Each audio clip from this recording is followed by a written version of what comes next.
I'm guessing you mean for actual referrals. So there's not such a thing as a time limit, and I'm not sure there should be. I think once we take time off to go to the TMO, the only real proper discussion point should be about the outcome. And as long as that outcome is correct, I think that's the only anything of benefit. Obviously, we understand that time is taken out of games when we refer things to TMO. So we work hard on establishing a process where we know exactly what we want to be referred and when we don't want things to be referred. But we either accept in sport that we want correct decisions, or we accept in sport that things will be missed. And it's when we fall into that middle ground where people want the cake and eat it to a certain extent. But, I'm sure to my TMO, once things go on the screen, whilst perfect would be to get it in a few seconds and not stop that game, we just need to get the right outcome. And we can always work on speed of referrals. What we can't do is justify mistakes once they're on the screen.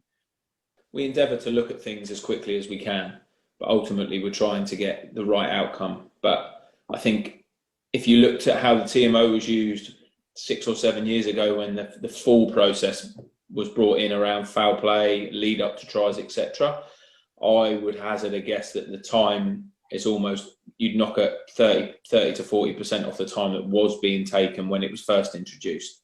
I know the first season it came in, there was one review which took 7 or 8 minutes, and they still didn't decide on an outcome between them, which was appropriate. So look, we do try, particularly with tries, we try to box them off as quickly as possible.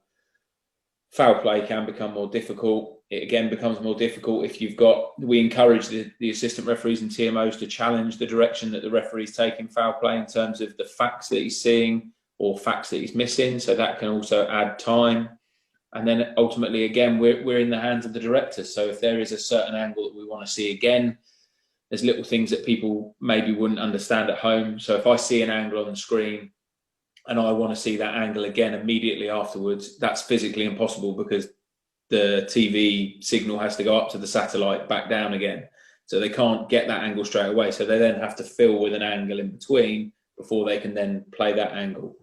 And then if you want things like slow-mo, rock and roll, freeze frame, like we've spoken about, then that becomes, again, a different layer of difficulty for the director and his production team to put together. So it's not always as simple as people might think.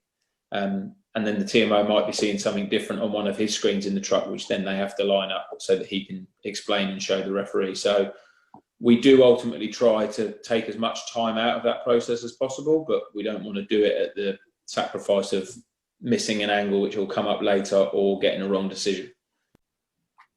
I'm not too sure if there's a time limit would be the right thing, but purely because we all want to get the right decision for the game.